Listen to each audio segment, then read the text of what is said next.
So now you're in Logic.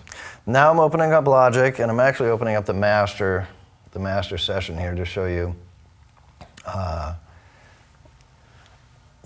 I've arranged all this, because it takes some time, and you want to arrange it so it makes sense to you. Some of the colors that I'm using here are actually based on the old Sharpie colors from the consoles that we used to use. We actually. So what do you mean? What would you do with a Sharpie on the consoles? On the console, we had a big strip of tape, and it'd be black for drums, blue for bass, green for guitars, red for vocals. Still doing that because I have no imagination. And but I've changed the reds to do different kinds of reds and different kinds of. How did this end up red for drums? What is that about? This changed everything. Well, normally on your home session, you yeah, look at that. Right? How weird. But anyways. This is what Logic looks like for those of you Pro Tools people. Yeah, this is what Logic looks like. You can see that all my audio files are actually short from. Every once in a while, you have to fix things, anyways.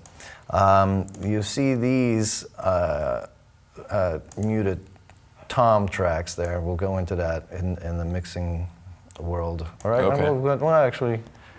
We can get into it on this one. When you see all these audio regions, they came in like this, and somewhere or another I had to fix some things there. There's still some edits, but I cleaned them up because these audio files. There's stuff on there that why do we want to look at that if that doesn't help us with our eyes of what the song does visually? Right. And so there's a command called strip silence that I use all the time. This is harder for key commands here because in Logic you can actually make up your own key set, and you'll just have to find out which one you're going to use. But this is the window. It's called the strip silence function, and it doesn't have to be precise. You just want to make sure that you're not cutting off anything in the beginning and at the end, and this way it cleans it up. So now you know that these are only playing there, especially when you're zooming down and you don't see waveforms anymore. So right. You can't tell that there's nothing playing there. So if you're looking for what's going on in that section, you know which track to look at. Right. In that sense, visual editing, visual representation of music is very nice. You can also see that during the mix, we ended up cutting things, and I don't have to change these colors there. They're really, and you can see that we ended up not using some of these tracks. Some of the extra mixes. Some of these extra submixes from the orchestra. Right. Because I guess they weren't playing anything or what have you. Right. You can see there's I arrange tracks in blocks of background vocals. These work together. Right. These guitars work together, even though these colors are completely ridiculous, and I really don't know. We don't care about that stuff. We're just learning. I'm surprised that it does this. You guys have your colors set up all differently. Pick a nice salmon color for those. I'm just kidding. Do whatever. Do your thing. Well, we are in Seattle. It would be totally appropriate. Yeah. A coffee brown, a salmon pink. Yeah. Is there a flannel color? Right, guys? And so that's how I get started with the mix prep. That's the prep. So that's the beginning of the prep. There's other things that come into it, and but maybe there's a good time for some questions real quick before I dive into the drum. And by the way, the drum cleanup. I'd like to add that we will be playing this song for you at some point. This is a song you haven't heard. This is the tease for the next section. Yeah, it is. But I mean, this is where it all comes together. This is a song that you've only heard the very beginning of. We were editing the drums for this when we were showing how to record and edit drums. Ulrich played the top of this piece, but this is the final piece where you get to see what the raw drums turn into and everything else. And but we're gonna make sure you guys hear all this stuff. But this is the kind of stuff that you have to do when you're mixing. You have to do the stuff that's not as sexy as the other stuff. You have to label, export, clean up, consolidate, and color code everything from brown to something else. But yeah, now's a good time for questions. Sweet.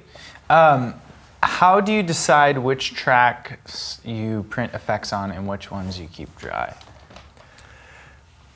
My general guidelines are any plug-in sound that I know I want to keep, because I know I don't have it in the other software, or because it might be Pro Tools specific or whatever,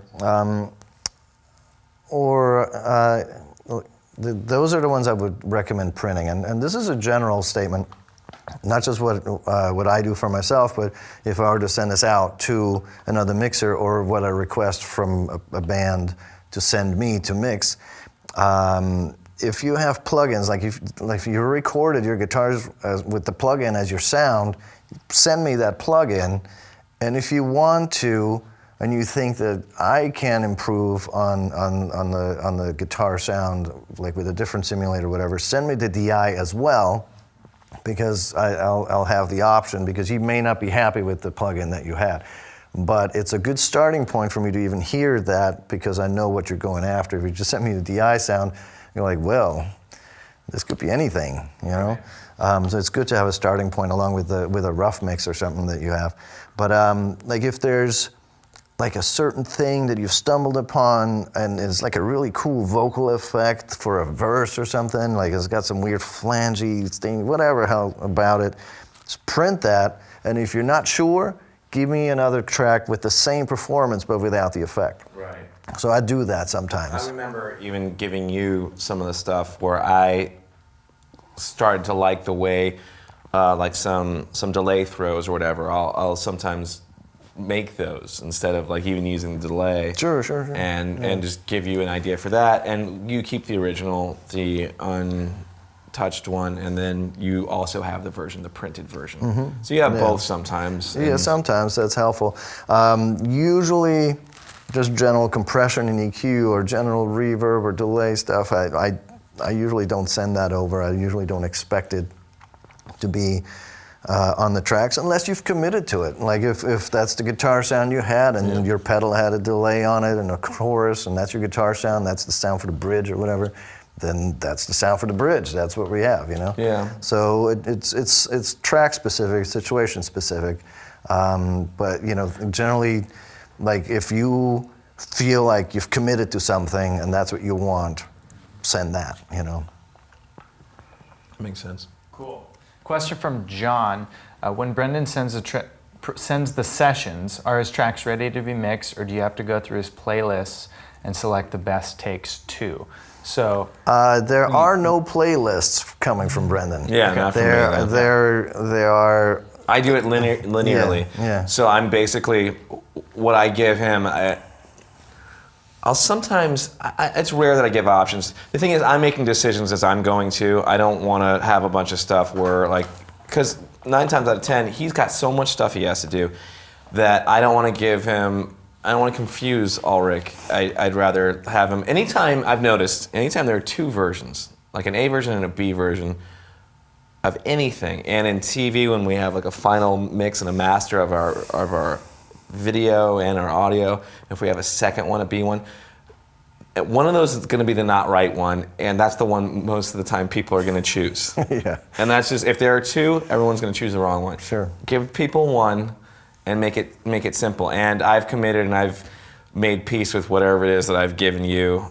Or there are some parts where I'm like, dear God, we've got to make this sound better somehow. How do we do this? Yeah, I mean, there's always like situations like that. We've run out of time. That's the best I can do it. And do we duck stuff? How do we make that work? Yeah, and we know we have tricks to like gloss over sections or have the attention being somewhere else. So, you know, like you can get away with a lot of stuff. Doesn't mean you should send me crappy tracks. Exactly. No, I think it's my responsibility to show something that I can put my name on. You know. Yeah. And most of the time, we know that sometimes that's pretty damn good, and sometimes we're like, that's the best I can get it, and I think I don't know, maybe I picked a tempo that I cannot play sextuplets over or something like like that's as fast. That's it. It's gonna play to your strengths. You know, that's part So- of that too. And the other thing for people to realize is that with the Doomstar Requiem, when I first got the phone call, can you start working on this? I was on vacation, and we knew when the show was going to air. You know what I mean? It was like, all right, I'm hurrying home so we can do this first vocal overdub, and then like we literally like it was a few days from finishing it to being on air. It's really So there's no room for error. I know, but the good news was that Ulrich and I had a shorthand and working together, and we kind of knew exactly. Nothing was a surprise. Everything was business as usual. It's just we had to do it quicker. Yeah. We had to do everything quicker because it had to get on TV. And if it's not on TV, It had to be mastered for TV. We had to do all kinds of stuff. Yeah, lay it in, rendering it with the rest of it and all that stuff. And we had to do it, days before the air date. So, so the short answer is No. no. Awesome. Yeah.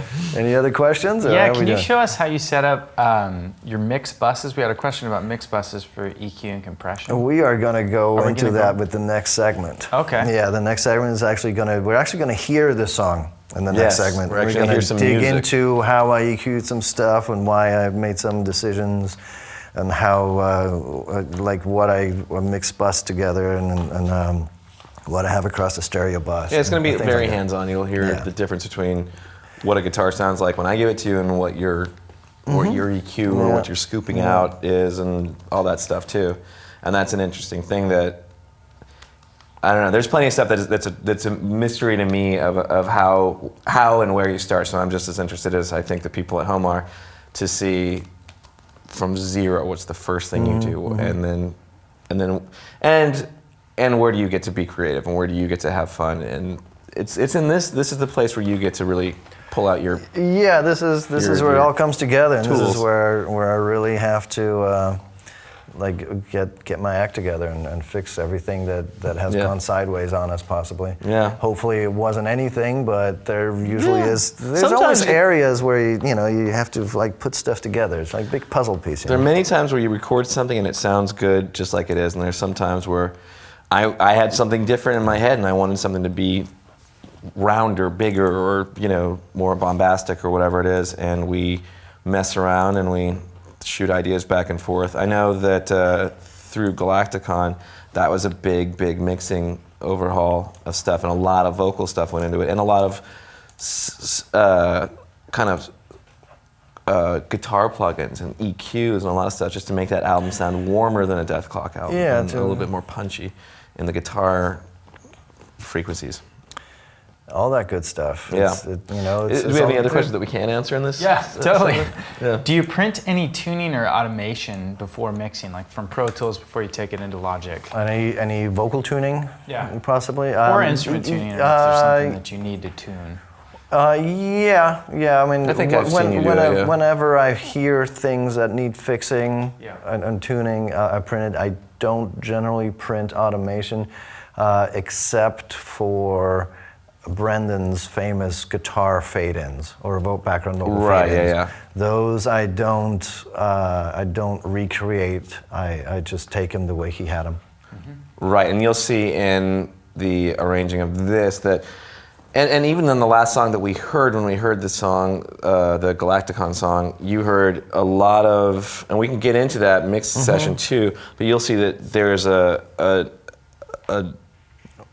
deliberate kind of introducing of instruments, of crossfitting, and Ulrich has found a way to take a big stack of tracks that may be in the same frequency range and also give them their own spot, give them their own time to come in, give them their own frequency range, and let them all build on one another. And this song has got all that stuff. That's why we chose this one, because it's got a huge amount of... It's got everything. It's got everything. It's got a lot of stuff, and it's meant to sound as big as it possibly can. So there's that. Awesome. Anything else? No. Okay. All right. In that case, I can go into how I set up these drums.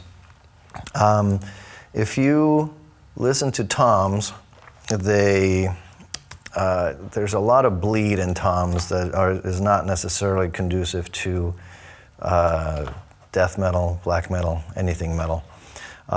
Meaning the microphones are just picking up because the snares microphones pick up snares, hi-hats, everything. Let's have a quick listen in here and see what we pick up on this tom track here.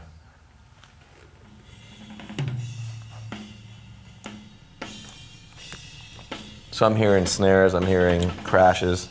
Yeah, there's a whole lot of drum kit going on. Obviously, during a tom intro section, we hear a lot of tom.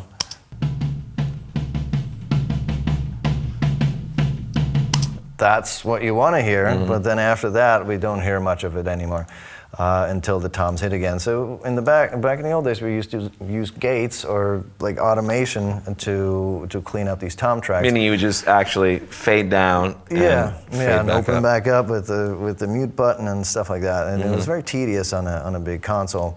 I'm not really bagging on this bleed into tom mics because sometimes that's actually handy, because if somebody didn't record a ride microphone, you can actually use a tom mic that's sitting right next to the ride microphone as the ride mic if you treat it properly. So that stuff can come in very handy, which is why I keep a muted version of those tracks around as opposed to only cleaning them up. And I'm going to show you how I clean them up right here. Just zoom into one of these guys. It's also a tedious process, and basically, I'll just use this track right here.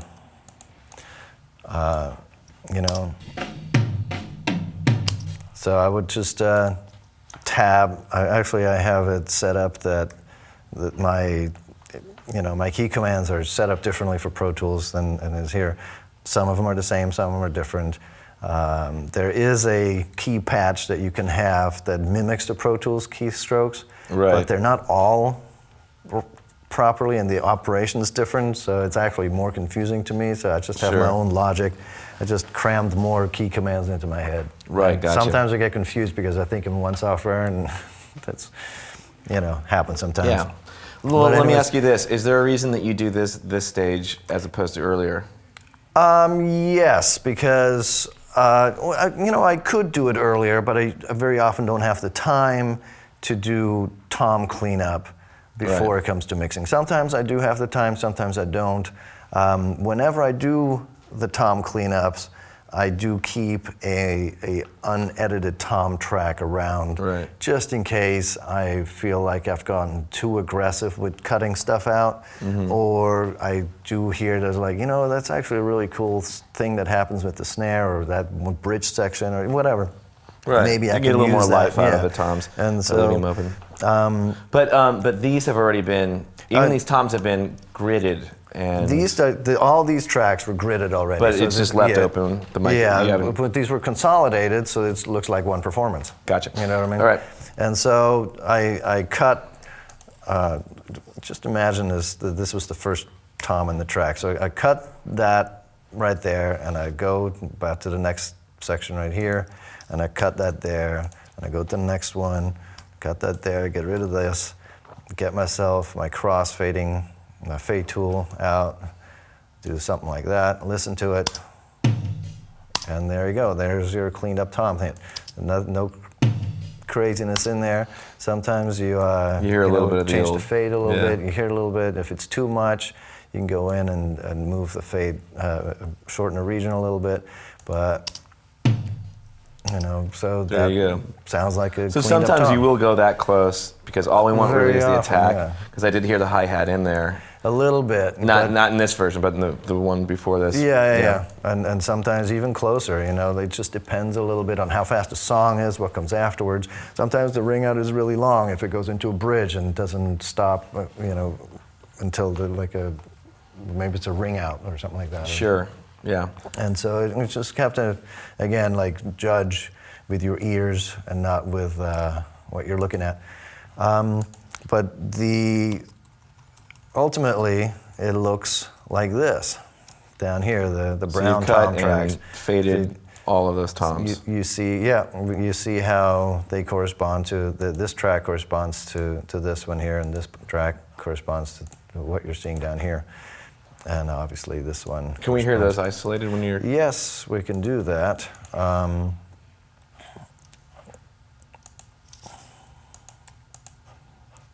Oh, this is set up differently. All right, fair enough.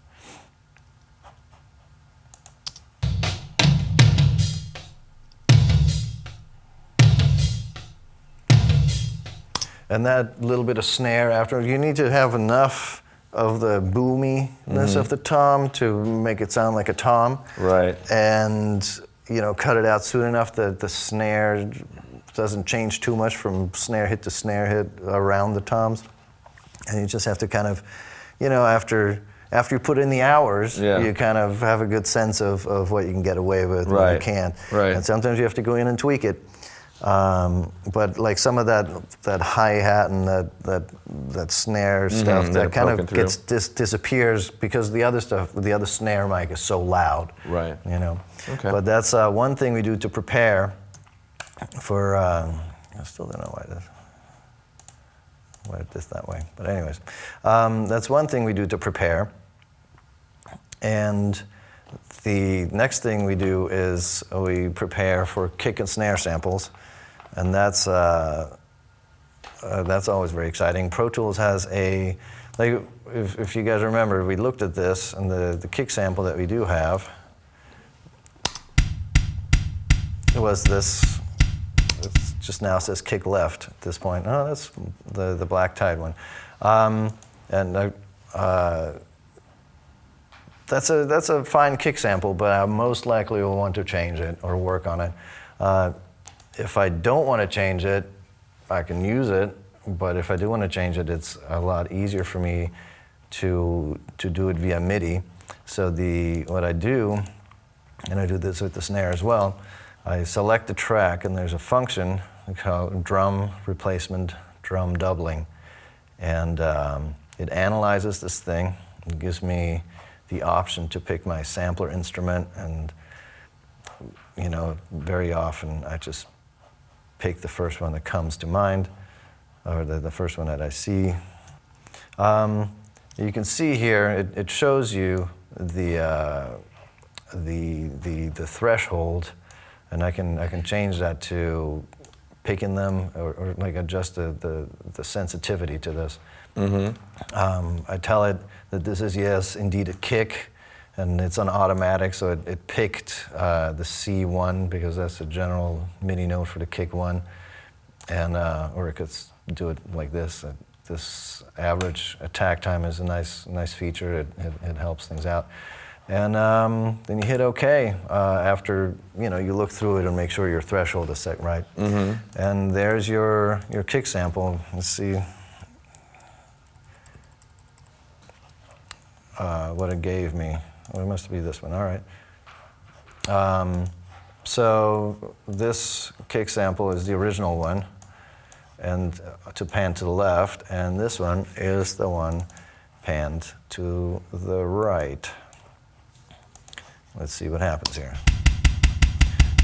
One of them's a lot louder than the other, and this is not a fantastic kick sound for our purposes. So let's actually go in and select the same kick sample for the sampler instrument that I had on the original track, so I can really tell if they're playing together or not.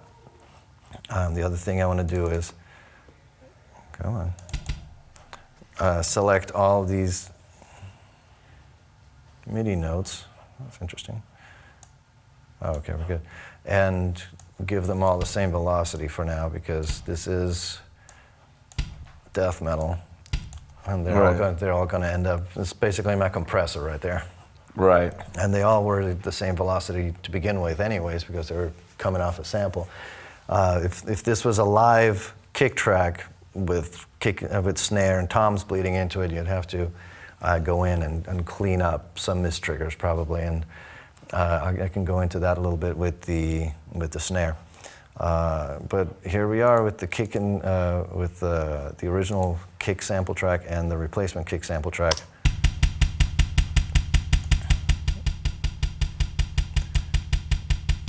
Looks like we're playing in tandem, and now it's very easy for me to change kick sounds by simply using a different sample.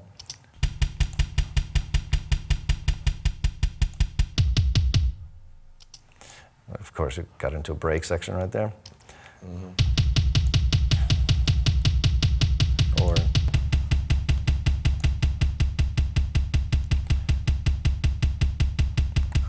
one last one. So whatever floats our boat. You got certain stuff that you like. That you yeah, go to I have certain stuff I like, but these were just like a couple of samples to give you an example of what you can do. Right. And okay. basically, I'm prepping this. This is nothing to do with mixing really just yet. This is something to do with preparing for the mix, so I don't have to do this really mundane, stupid sitting here and looking at. It's like pixel correction for all your photographer people out there, and or color correction. You know, you just sit there and go like mind-numbing, like what did he play? And especially on snare tracks, like is that and then you look at the waveform. Is that a snare? Is it just a rumble from a tom hit? Or you know what I mean? And you just go in and you end up with these really cool,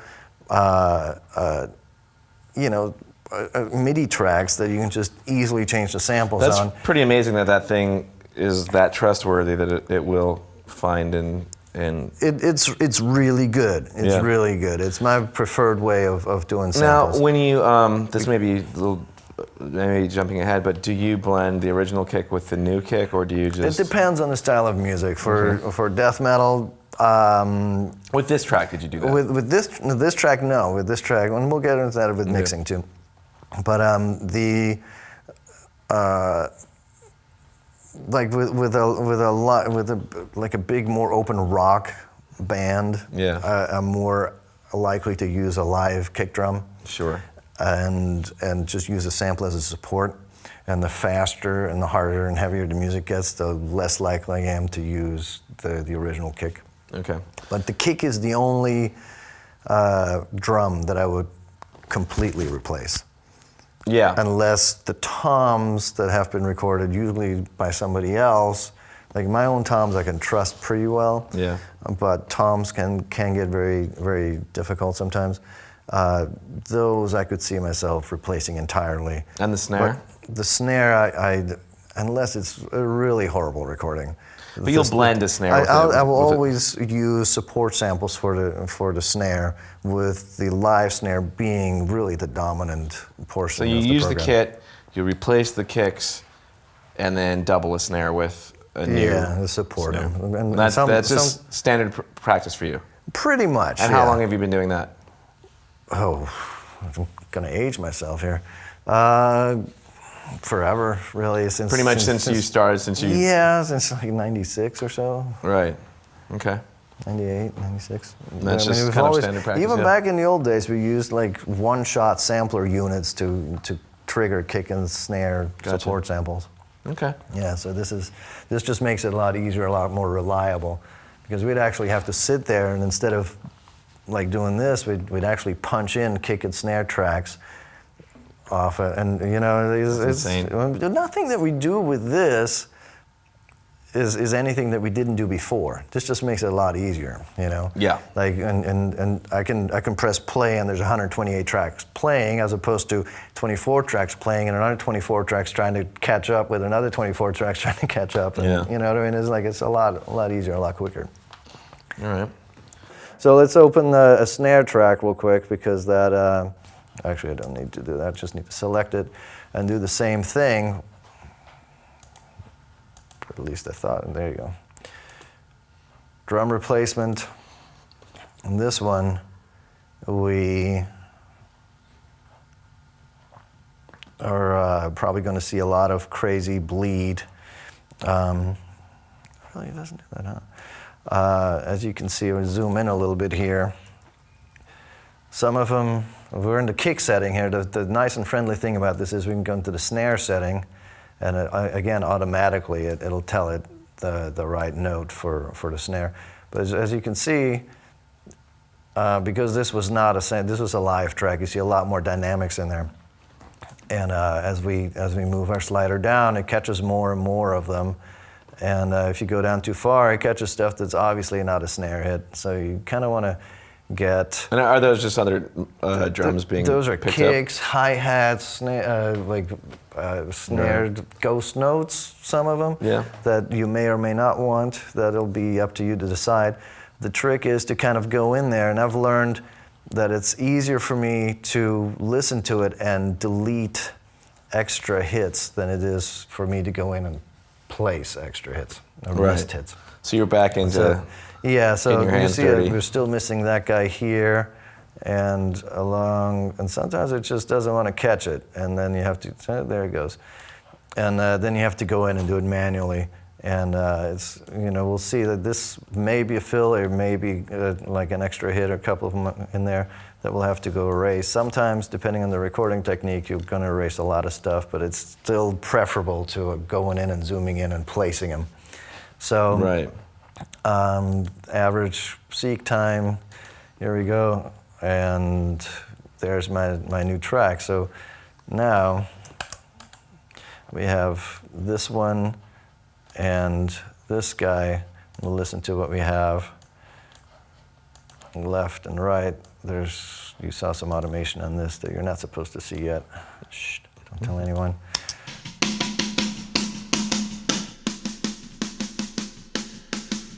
The velocities are all over the place in this one. Again, we select them all and we raise them up a bunch. Yeah, I knew that was coming. If you hit the Option key, it changes some of those limitations.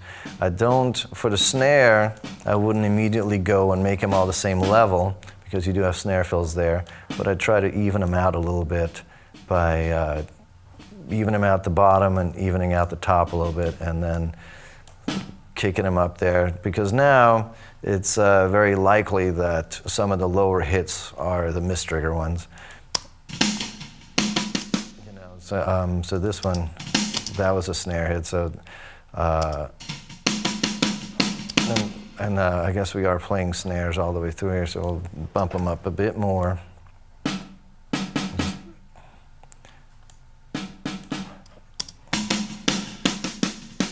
You hear this? There's a lot of mistriggers in there. Mm-hmm. So we go in bit by bit and just select the ones that we don't want, and work our way through the whole track.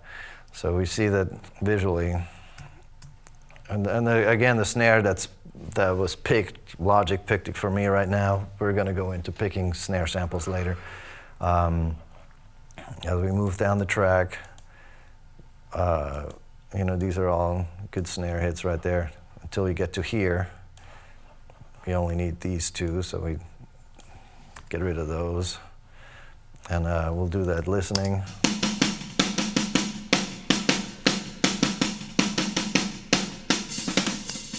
And we had an extra one in there. Get rid of that one. And then these ones are proper, so we keep going.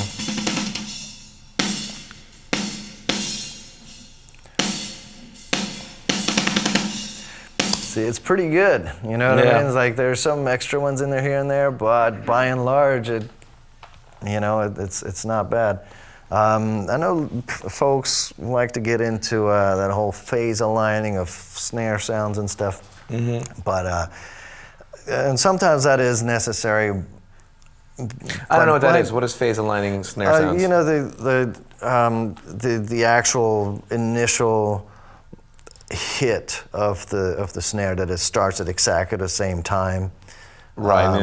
As opposed to being off by just a little bit. And, And I think there's wiggle room in there. I don't think it has to be perfect each time, because again, if it is perfect each time, it gets into the perfection world that is unnatural. Right. So if it fluctuates just a little bit, not to the point where you can hear that it's two sounds trying to do the same thing and it's wrong, and it bothers you, but to the point where it's just fluctuating ever so slightly, so it's not identical hits every time. Gotcha. Like I think it's okay, and I usually don't use sounds to replace like a very similar sound. They use other sounds that complement it, so the phasing issue isn't really that much of a problem, because phasing happens when you have the identical sound being offset in time ever so slightly. Okay. And so if you use a different sound that is complementing it, you don't have the same frequencies fighting over Right, that same gotcha. phasing issue. So, so mainly in this whole sequence right here, what we're doing right now is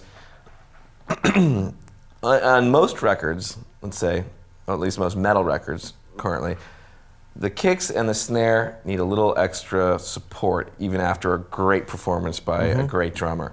And you need to, and what you're trying to do is dynamically get the snare in a similar place volume-wise, and then add an extra frequency to make it have a little more girth. Is that correct? Yeah. And nowadays, you know, a lot of drums are either sound replaced completely or even just flat out programmed. And so you, as a live drummer, are competing against that on other people's albums. If you listen to the drum production nowadays to like an old Ozzy record or whatever, Right. it's a very different thing. Sure. And so you want to be competitive, but also unique. And And you want to retain some of the dynamics of, Exactly. of a real drummer performance. That's pretty interesting.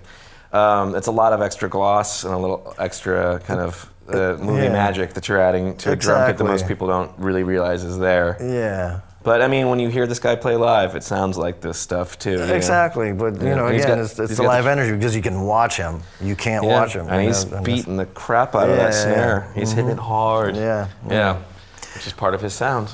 But yeah. And so now this is pretty. I do that sometimes with toms. I didn't actually do it on this record with the toms because we just did not have time for it. Yeah. It's just like, you got to get this thing out. You can like worry about the tom sound more, or you can actually have that come in on time. Yeah. And so that's the decision we made for that I had to make for this record. But this is basically my mix prep. Have all the tracks laid out in a way that makes sense to me. Doesn't mean that's completely finished that way. I still might parse out some extra vocals, and we'll get into that. Like look at how the vocals look on screen. Like There's a lead, and sometimes there are 6 backing vocals. Exactly, They need to be treated differently. and they like how they're grouped together, and that might still change because as we're mixing, I'm like, oh, you know what? Let's have a different sound for the verse versus the chorus, or a different sound for the second verse from the first verse, or whatever, just to keep things a little more interesting. And so I'll parse out extra bits, but this kick and snare stuff, as you can see, how. You know, I'm sure some people's eyes glossed over a little bit, but it's an important part of my mixing process and a lot of people's mixing process. Yeah. And this is the way I do it. I'm not sure that this function actually exists to this point in Pro Tools exactly. I'm not sure. It may or may not. I'm not sure. But this, I've been doing this for a long time, and I like the way that I can draw in the dynamics even after the fact, because if you're just using a sample replacement, I mean, you can do it, you can like change the level of things, but this is kind of more natural feeling to me. Right. And so I want to get all this stuff out of the way, and this actually works for me in that I can do this at night when I'm tired. I can do this at night when I'm tired, and I can then go start with a fresh mix, with fresh ears in the mix the next day, which is the next segment. Some of this stuff is tedious, folks, but it's some of it's but it's about to get creative again. And that's the arc of creativity. You have a lot of really exciting stuff, and it's the same thing with I noticed the same thing in writing scripts. It's really fun to come up with the idea. It's not fun to organize the idea. It's not fun to make sure everything's tracking. It's not fun to go and spell check everything. But that's part of what you have to do. You have to be a combination of the creative person and the person that can also do the meticulous work that makes it all come together. And again, that's why Ulrich and I work very well, because in some instances I will do that. In some places, the not fun work. But there is fun that's going to come, and that's where the mixing comes in. It's the project comes to life again. You know? Absolutely. And in the TV show, it's very similar. It has a similar trajectory. The fun of the coming up with the stuff, the writing, the tedium of the writing, the checking, the making sure stuff is tracking. The recording of the voices is fun. We're artistic again. I have actors with me.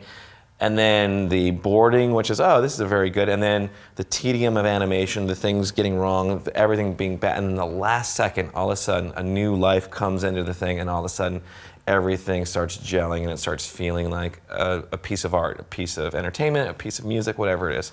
So we're very close to the very fun part. But that stuff is interesting. And you know what? I'm not in the room when you do a lot of that stuff. And I'm really glad I'm not, because it's just so boring. It is. It is just so boring. It is. But it is stuff that needs to be done, and that is modern. That's an industry standard for drums these days. It's really funny. I remember learning that stuff the first time, and I was kind of blown away that you didn't use the kick drums. Yeah, you use the kick drums. You use the performance, but you have to use those as demarcation points of where the drums happen, and then you have to. Especially in this style of music, if you want to be competitive, and unless things change and people go raw. I know some bands use the acoustic kit. I know that even Cannibal Corpse will do acoustic, what they have their either wood beaters or their plastic beaters on the drums that really have an attack, and they spend a long time EQing that. And in the way that we work, we know that we're going to replace them, so we don't EQ them that much. We just need to hear them.